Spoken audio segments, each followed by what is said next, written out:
السلام عليكم ورحمة الله وبركاته.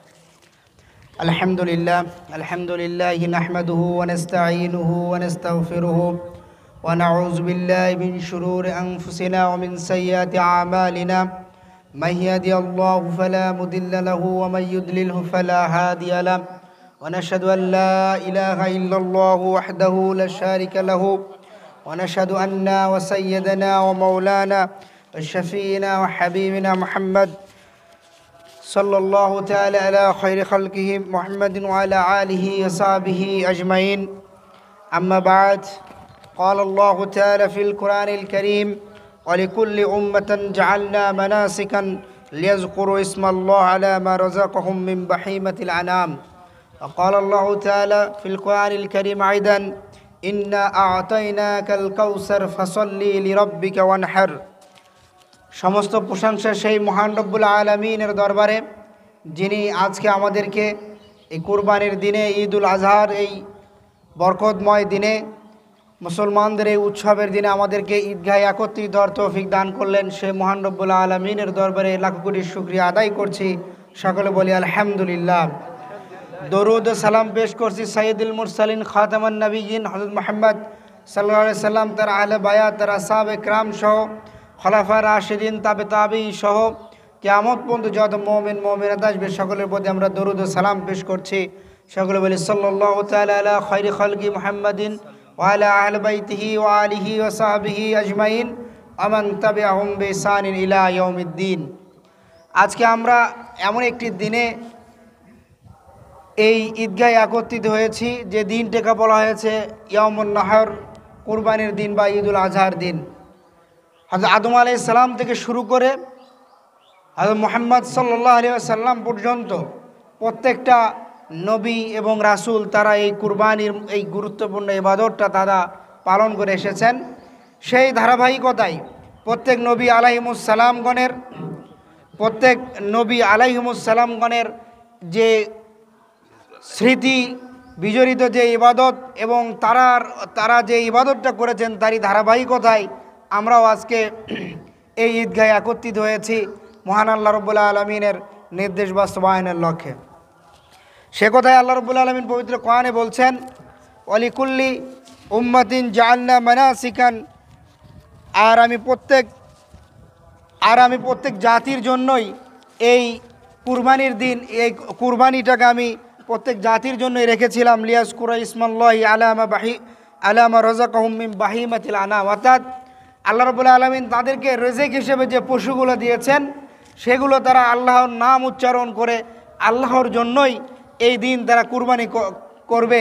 এজন্যই প্রত্যেকটা জাতির কাছে আল্লাহ এই কুরবানির ইবাদতটা দিয়েছিলেন। সেই একই ধারাবাহিকতায় হযরত ইব্রাহিম আলাইহিস সালামের, মুসলিম জাতির যিনি পিতা, মুসলিম মিল্লাতের পিতা ইব্রাহিম আলাইহিস সালামের সেই ঐতিহাসিক ঘটনার স্মৃতিচারণ স্বরূপ আল্লাহ রাব্বুল আলামিন এবং রাসূল আকরাম সাল্লাল্লাহু আলাইহি ওয়াসাল্লামকে তার জীবনের একটি দুঃখময় সময়ে তিনি তাকে সান্ত্বনা স্বরূপ তাকে কাউসার দান করার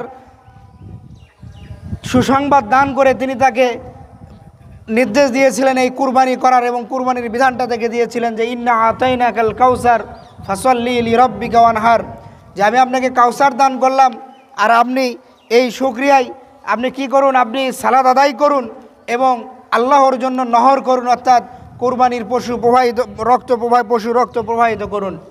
আজকে এই যে আমাদের সামনে যেই কুরবানির বিষয়টা চলে আসলো, রাসূল সাল্লাল্লাহু আলাইহি ওয়াসাল্লাম এই বিধান দেওয়ার পরে এখন এই ইবাদতটা আমাদেরকে দেওয়া হয়েছে আল্লাহ রাব্বুল আলামিন আমাদের অন্তরকে পরীক্ষা করবার জন্য। আমরা আল্লাহর আল্লাহর নির্দেশের সামনে আমাদের আনুগত্য কতটুকু দেখাতে পারি। একথায় রাসূলুল্লাহ সাল্লাল্লাহু আলাইহি ওয়াসাল্লাম হাদিসে বলছেন, আল্লাহ রাব্বুল আলামিন আমাদেরকে এই কুরবানির বিধান দিয়েছেন, এটার ক্ষেত্রে তিনি দেখবেন না আমাদের মধ্যে কার চেহারাটা সুন্দর, আমাদের মধ্যে কে উচ্চ বংশের লোক, কে গরিব বা কে ধনী, এই যে সামাজিক যে ভেদাভেদ, এই বিষয়টা আল্লাহ দেখবেন না। আল্লাহ দেখবেন তার বান্দা তার নির্দেশের বাস্তবায়নের ক্ষেত্রে কতটা তাকওয়ার অবলম্বন করছে। সে কথায় রাসূল সাল্লাল্লাহু আলাইহি ওয়াসাল্লাম বলছেন, আবু হুরায়রা রাদিয়াল্লাহু তাআলা আনহু থেকে বর্ণিত, ওয়ান আবি হুরায়রা রাদিয়াল্লাহু তাআলা আনহু قال قال رسول الله صلى الله عليه وسلم إن الله لا ينظر إلى صوركم ولا أموالكم ولكن ينظر إلى قلوبكم وأعمالكم।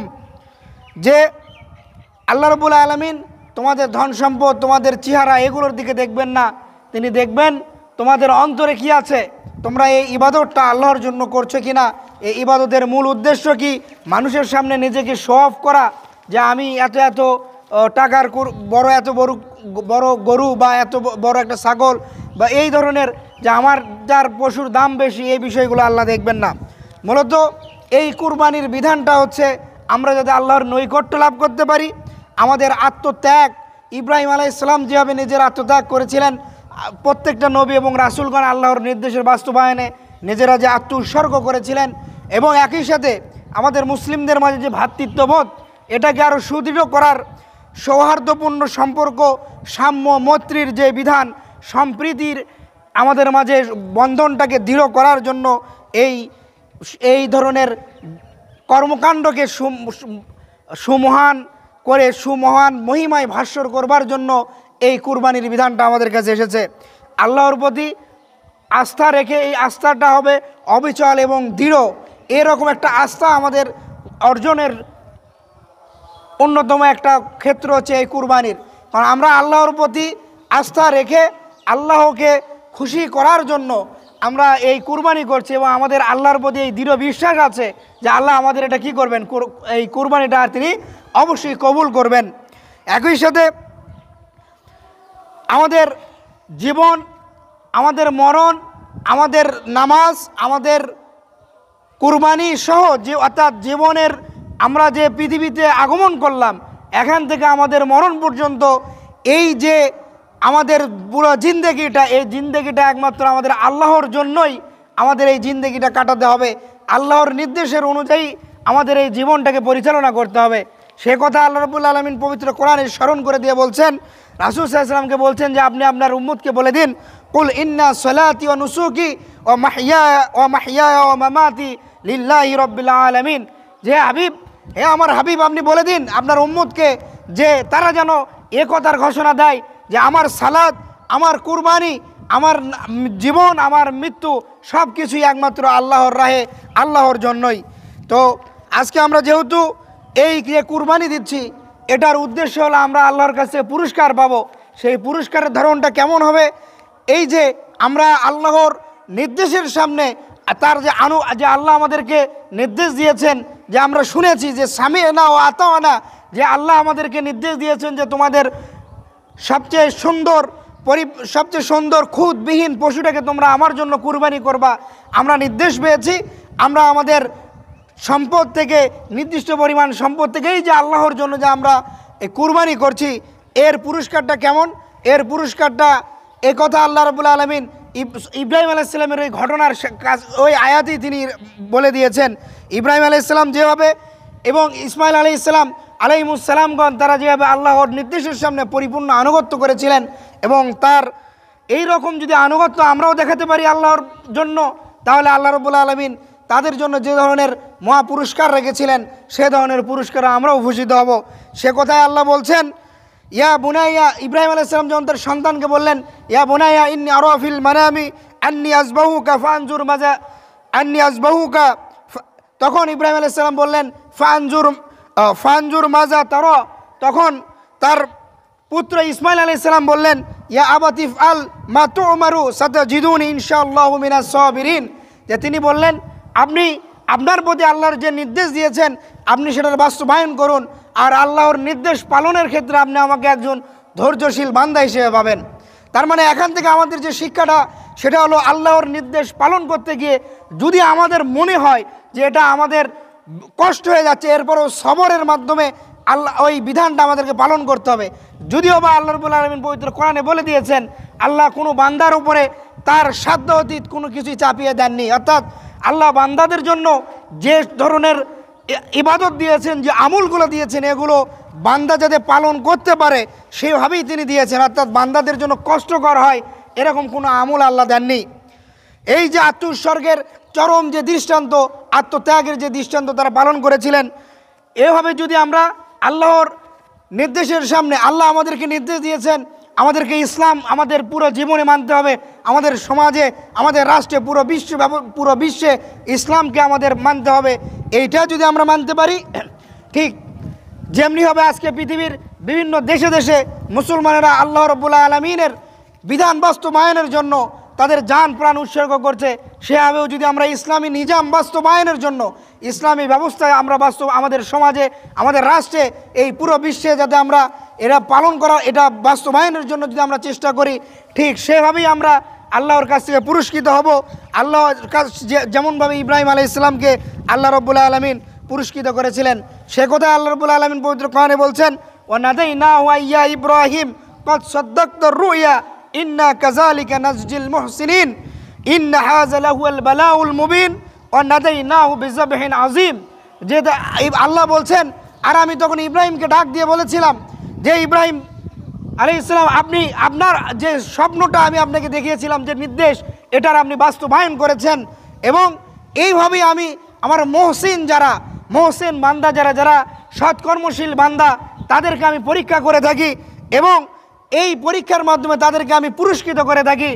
আর অনেক সময় তাদের কাছে এই পরীক্ষাটা আল বালাউল মুবিন, একটা স্পষ্ট, এবং দেখা যায় যে তারা আসলে খুব দুঃখ দুর্দশায় আছে, কিন্তু এটাকে যদি তারা সবরের সাথে আল্লাহর নির্দেশের সামনে সবরের মাধ্যমে তারা এই বাস্তবায়ন করতে পারে, তাহলে আল্লাহ রাব্বুল আলামিন তাদের জন্য রাখবেন অনাদাইনা। এবং ইব্রাহিম আলাইহিস সালামকে যেমন ইসমাইল আলাইহিস সালামের পরিবর্তে একটি দুম্বা দিয়ে তাকে পুরস্কৃত করেছিলেন, ঠিক তেমনিভাবে আজকে যদি আমরা এই বর্তমান সময়ে ইসলামকে যদি আমাদের জীবনে ধারণ করতে পারি, আমাদের সমাজে, আমাদের পরিবারে, আমাদের রাষ্ট্রে যদি ইসলামকে ধারণ করতে পারি, তাহলে আমরাও আল্লাহ রাব্বুল আলামিনের অশেষ বরকত এবং নিয়ামতের দ্বারা আল্লাহ রাব্বুল আলামিন আমাদেরকে ভরিয়ে দেবেন। সে কথা আল্লাহ রাব্বুল আলামিন পবিত্র কোরআনে সূরা আরাফে বলছেন, আলাউ আন্না আহলাল কুরা আমানু ওয়াত্তাকু লাফাতাহনা আলাইহিম বারাকাতিম মিনাস সামাই ওয়াল আরদি ওয়ালাকিন কাযযাবু ফাআখাযনাহুম বিমা কানু ইয়াকসিবুন।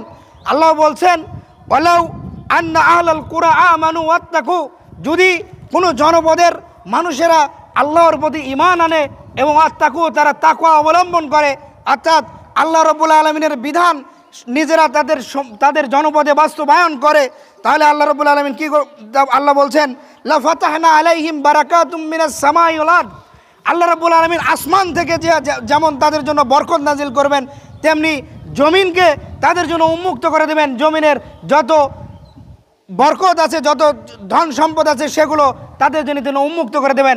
আজকে দেখেন, আমাদের এই মধ্য এশিয়ার দেশ আফগানিস্তানে তারা আজ গত 3 বছর পূর্বে যখন ইসলামী আমিরাত তার কায়েম করেছে, ইসলামী বিধান, শরীয়তের বিধান কায়েম করেছে, আল্লাহ রাব্বুল আলামিন ওই ভূখণ্ডে তাদের জন্য আল্লাহর যত বরকত আছে তাদের জন্য তিনি উন্মুক্ত করে দিয়েছেন। ঠিক তেমনি হবে আজকে দেখেন, আমরা যদি আল্লাহর পথে অবিচল থাকতে পারি, আল্লাহ রাব্বুল আলামিন আমাদের জন্য তার সাহায্য আমাদের জন্য প্রেরণ করবেন। আজকে দেখেন, বলা হয়তো পৃথিবীর সবচেয়ে শক্তিশালী সামরিক দিক দিয়ে শক্তিশালী ইসরায়েল, আজকে সেই ইসরায়েলের মতো সামরিক শক্তিশালী দেশ, তারা গাজার ওই হামাসের কয়েক হাজার যোদ্ধার সাথে তারা আজ 8-9 মাস হয়ে তারা পেরে উঠছে না। প্রতিদিন তাই আল্লাহ রাব্বুল আলামিনের নুসরতের মাধ্যমে আল্লাহর মুজাহিদরা তারা আল্লাহর পথে অবিচলভাবে টিকে আছে। ঠিক এই ধরনের বিষয়বলি থেকে শিক্ষা নিয়ে যদি আমরা আমাদের সমাজ, আমাদের ব্যক্তি, পরিবার, সমাজ, রাষ্ট্রে যদি ইসলামী নিজাম বাস্তবায়নের জন্য আমরা চেষ্টা চালাই, নিশ্চয় অবশ্যই আল্লাহ রাব্বুল আলামিন যেভাবে ইব্রাহিম আলাইহিস সালামকে তার আনুগত্যের ফলে তিনি পুরস্কৃত করেছিলেন, যেভাবে সকল নবীদেরকে তিনি পুরস্কৃত করেছিলেন, ঠিক সেভাবে আল্লাহ রাব্বুল আলামিন আমাদেরকেও পুরস্কৃত করবেন। আমাদের জন্য তার রহমতের, বরকতের বাড়ি ধারা তিনি আমাদের জন্য খুলে দেবেন, বর্ষণ করবেন। আল্লাহ রাব্বুল আলামিন যেন আমাদেরকে তার পরিপূর্ণ আনুগত্যশীল বান্দা হিসেবে যেন কবুল করেন, এবং আমরা যেন আল্লাহর বিধানের সামনে নিজেরা একাগ্র চিত্রে স্বইচ্ছায় যেন আমরা নিজেদেরকে বিলিয়ে দিতে পারি। আল্লাহ রাব্বুল আলামিন কুরবানির এই শিক্ষাটা যেন আমাদের জীবনে বাস্তবায়ন করার তৌফিক দান করেন। আমিন। আসসালামু আলাইকুম ওয়া রাহমাতুল্লাহি ওয়া বারাকাতুহু।